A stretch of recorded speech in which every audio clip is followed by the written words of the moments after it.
This is the XS. But wait, isn't that the 10?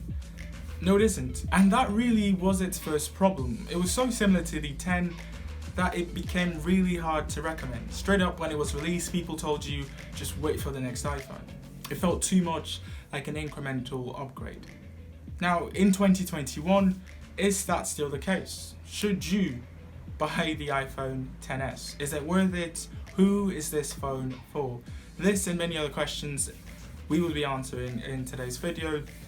So yeah, drop a like if you end up enjoying it, subscribe to the channel because we make videos just like this one. But yes, if you own an iPhone 10, you don't need to upgrade to the XS. If you're coming from something like an SE2, an 8, a 7, then yes, you might begin to consider the XS.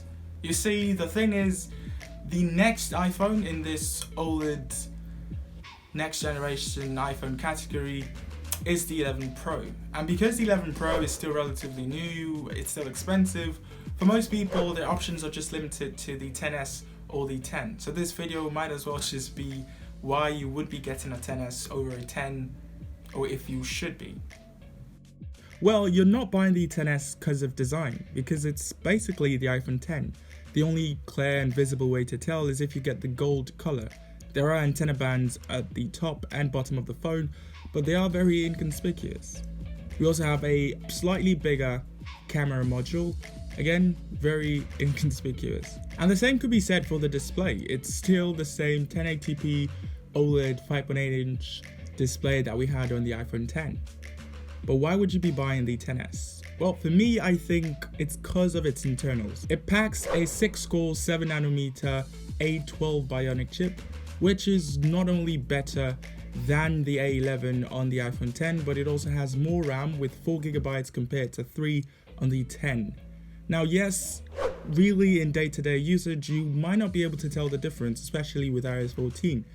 But I feel the fact that the XS is newer would mean it would last longer. So it has a longer lifespan, meaning I do expect the XS to get 3, maybe even 4 years of software support, whereas the 10 would get 2 and maybe 3 years of software support. So that is, sort of an advantage for the XS. And if you are looking to keep your phone for the next 3, maybe even 4 years, the XS begins to look like better value. Another reason to buy the phone would be the cameras. They are both 12 megapixel sensors. Like I mentioned earlier, the camera module is a bit bigger, so these are technically bigger sensors. And they're both optically stabilized, the main lens being an f1.8 and the second a telephoto lens.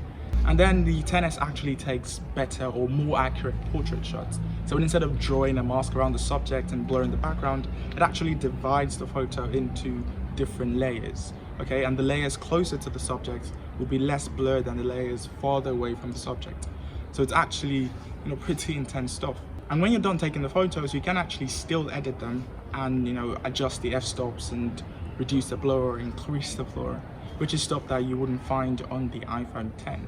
The iPhone XS as well technically takes better low light shots. Obviously, it's nothing compared to the technology on the iPhone 11s and 12s, but it is better than the iPhone 10 with less noise.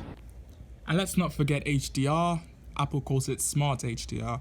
Photos definitely looking killer. So that for some is also a reason to, I guess, buy the XS over the 10.